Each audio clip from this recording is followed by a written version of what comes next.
Kasih Anda masih bersama kami dan masih bersama Pak Abdul Haris, Bupati Kepulauan Anambas. Kita akan lanjutkan berbincang tentang potensi dan pembangunan yang dilakukan di Kepulauan Anambas. Salah satu kepulauan perbatasan Indonesia dengan beberapa negara dan tadi sudah bercerita banyak tentang potensinya. Lalu saya ingin tahu bagaimana soal membangun ya Kepulauan Anambas ini sendiri. Kabarnya sudah ada jalan baru, ada gedung baru. Boleh cerita Pak Haris? Baik ya, Anambas sekarang sudah berumur 12 tahun. Dari sisi kepemerintahannya untuk jabatan kepala daerahnya sudah 2 periode. Membangun Anambas itu memang sangat berat dari sisi geografis, gitu. Jadi kosnya mesti mahal. Hari ini karena merupakan suatu kebutuhan masyarakat, terutama dari sisi kebutuhan dasar masyarakat seperti air bersih, telekomunikasi, kemudian konektivitas udara maupun laut, kemudian juga sumber penerangan. Nah, tapi alhamdulillah dalam jangka dua periode ini, 12 tahun Anambas, kita sudah memiliki waduk untuk memberikan air bersih kepada masyarakat. Walaupun itu belum maksimal mungkin dirasakan oleh masyarakat, tapi ada suatu upaya yang luar biasa yang mesti pemerintah suguhkan kepada masyarakat. Kemudian untuk listrik, alhamdulillah listrik juga sudah ada di beberapa desa. Begitu juga karena ini kan proses pembangunan ya mesti berkelanjutan, itu tidak terhenti pada satu titik, dia harus berjalan dengan kontinu. Listrik alhamdulillah di beberapa desa sudah ada yang nyala, ada juga yang belum itu. Karena ini kita terus mendorong kepada PLN untuk mempercepat menghidupkan listrik yang ada di perdesaan-perdesaan Kepulauan Anambas. Begitu juga dengan konektivitas telekomunikasi dan juga akses udara dan laut. Alhamdulillah laut sudah ada 2 feri yang mau yang mau para pengusaha pelayar untuk investasi ke Anambas itu. Kita terus mengejar dan mendorong supaya investasi transportasi itu semakin tahun semakin ramai. Begitu juga dengan telekomunikasi, sudah beberapa tower kita pasang itu. Karena Anambas itu adalah daerah pegunungan, jadi tower sinyal itu apabila ketemu dengan gunung, antara gunung ke gunung itu akan terhambat oleh kuatnya sinyal. Maka untuk membangun kebutuhan dasar sinyal kepada masyarakat itu perlu waktu dan perlu juga biaya yang besar. Tapi itu sudah sedikit banyak terpenuhi begitu terpenuhi. Dulu masih 2G ya, masih 3G. Sekarang sudah 4G, sudah bisa kita video call dan lain sebagainya. Itu artinya sudah ada pertumbuhan yang luar biasa saya rasakan. Memang ya membangun daerah yang seberat itu, kepulauan perbatasan itu tidak seperti membalik telapak tangan. Hari ini kita ingin 2-3 bulan terwujud itu tidak mungkin. Karena infrastrukturnya juga semuanya serba baru begitu serba baru dan juga kosnya tinggi. Pak. Kan kita mobilisasi material aja bukan hanya di Anambas, kita harus mendatangkan dari luar Anambas. Betul. Membutuhkan waktu, perjuangan dan tantangannya luar biasa bagi pihak ketiga itu membawa materialnya ke Anambas. Sebenarnya itu adalah sebagai perbandingan yang mesti kita pelajari tentang membangun Anambas.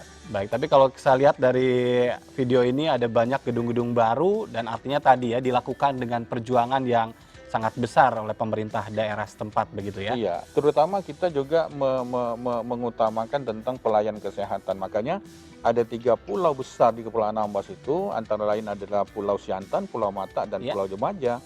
Itu kita letakkan pelayanan kesehatan. Jadi saya kira mungkin tidak banyak di Indonesia ini satu kabupaten itu memiliki rumah sakit yang banyak. Itu kita 3 rumah sakit yang mesti kita bangun. Karena kenapa? Apabila kita bangun satu rumah sakit satu titik, maka tidak akan bisa melayani maksimal. Karena daerah kita daerah pulau-pulau. Tantangannya menyeberang laut. Apabila aksesnya ini memang menjadi penting kalau kepulauan. Aksesnya yang menjadi penting ya. Baik, tapi kalau berbicara tentang tadi soal akses yang sulit, bagaimana juga Anambas bisa bertahan dalam konteks ketahanan pangannya sendiri bagi masyarakat? Iya, untuk ketahanan pangan karena kita mempunyai akses yang sampai hari ini berjalan dengan baik, adanya dorongan pemerintah pusat dengan menyediakan tol laut, dan juga kapal-kapal kargo yang hari ini juga lancar untuk akses memenuhi kebutuhan pangan masyarakat, Tanjung Pinang, kemudian Jakarta, itu tidak menjadi suatu hambatan. Kemudian kita juga potensi darat, kita ada lahan persawahan, kemudian ada juga lahan-lahan tanaman kultural lainnya seperti sayur mayur dan lain sebagainya.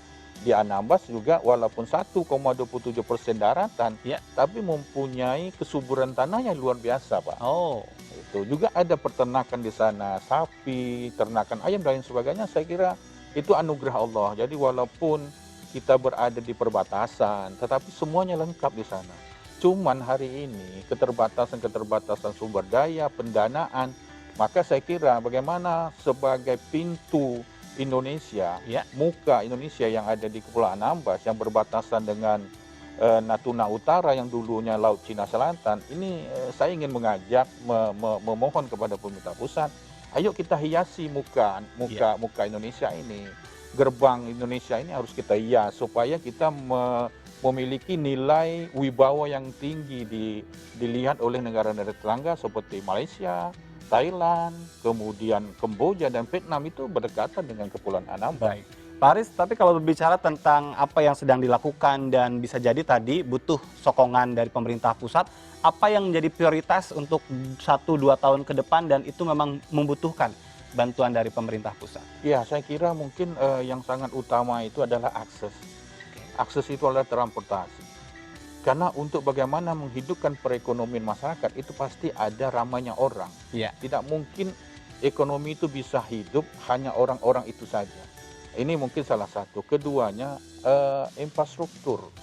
Infrastruktur itu kita butuh supaya bisa menghubung antara desa ke desa, antara desa dengan kecamatan, antara pulau ke pulau yang ada penduduk, supaya juga perekonomian tumbuh. Iya. Tumbuh perekonomiannya, di sana ada potensi, mungkin masyarakat kita mengunjungi, mereka mungkin ada keinginan untuk membeli dan mengedarkan uangnya di sana. Maka oleh karena itu, otomatis ekonomi akan tumbuh di sana. Tapi kalau akses ini tertutup, saya yakin Anambas tidak akan bisa berkembang.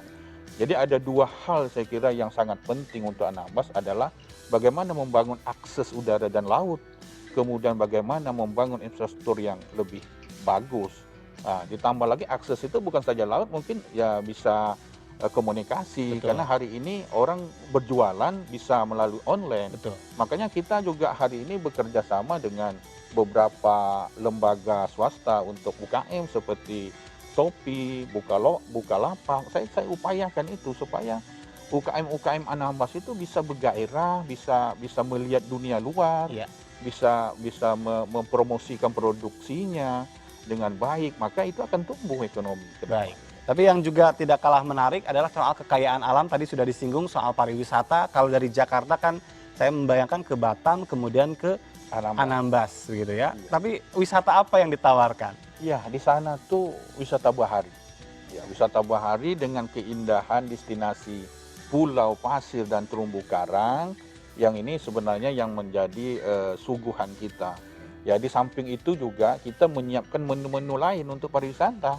Misalnya menu religius, kemudian budaya, kemudian juga seni-seni lainnya yang masih terpendam di Kepulauan Anambas. Tapi yang sering dipikirkan oleh wisatawan adalah pada saat sudah sampai di situ, transportasinya gimana, terus hotelnya atau penginapannya bagaimana gitu. Ya, ya itu sebenarnya kesempatan ini kita juga menawar kepada investor-investor untuk bisa berinvestasi, menyiapkan menu-menu yang mungkin dibutuhkan oleh wisatawan-wisatawan. Seperti hotel-hotel berbintang kita belum punya.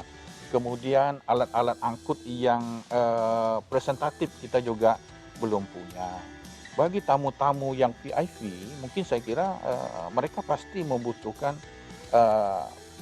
pelayanan-pelayanan, persediaan infrastruktur yang baik, yang bagus, yang nyaman itu. Nah, ini pemerintah tidak bisa masuk ke ranah sana untuk membangun, untuk menyiapkan. Saya kira sektor ada swasta. batas. Ya. Tapi kemudahan apa yang diberikan oleh pemerintah daerah untuk swasta yang tertarik untuk membangun Anambas? Oke, ya jadi kita memberikan suatu kemudahan perizinan. Pertama, kedua kita memberikan garansi untuk mereka kita peraikan pajak daerah itu selama 2 tahun. supaya mereka itu sudah betul-betul siap, betul-betul ready untuk mengoperasikan usahanya, maka baru kita bicara tentang pajak. Kalau tidak, biarkan mereka membangun dulu. Jadi ada akses yang sangat luas yang diberikan oleh pemerintah daerah untuk swasta, karena swasta juga kadang-kadang berhadapan dengan birokrasi agak malas juga, apalagi tadi ya, materialnya harus dibawa dengan tidak mudah begitu. Betul.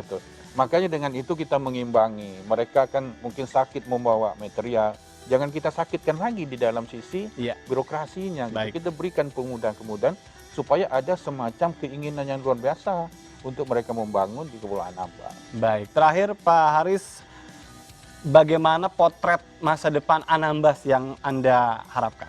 Ya, kita ingin bahwa Anambas itu maju dan bisa bersaing dengan kabupaten kota lain, yang mana dari sisi wajah dan dari sisi infrastrukturnya sudah bisa menyaingi kabupaten-kabupaten lain, dan juga persediaannya sebagaimana kabupaten kota lain ada, di Anambas juga ada.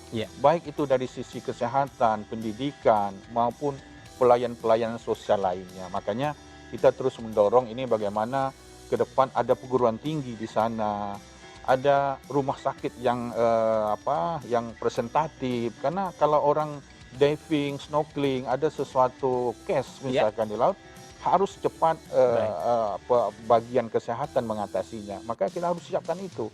Orang datang ke sana tidak ragu. Iya, jadi saya melihat ini adalah satu opportunity bagi pihak swasta untuk bisa membangun ya bersama-sama dengan pemerintah daerah, termasuk juga dorongan dari pemerintah pusat tentunya ya, untuk mendukung masyarakat, terutama memberikan wajah yang lebih baik untuk perbatasan Indonesia. Baik, terima kasih Pak Abdul sudah berbincang banyak di Good Morning Indonesia. Sehat selalu. Sehat. Dan pemirsa, Good Morning Indonesia masih akan kembali. Jangan kemana-mana, tetap di tempat Anda.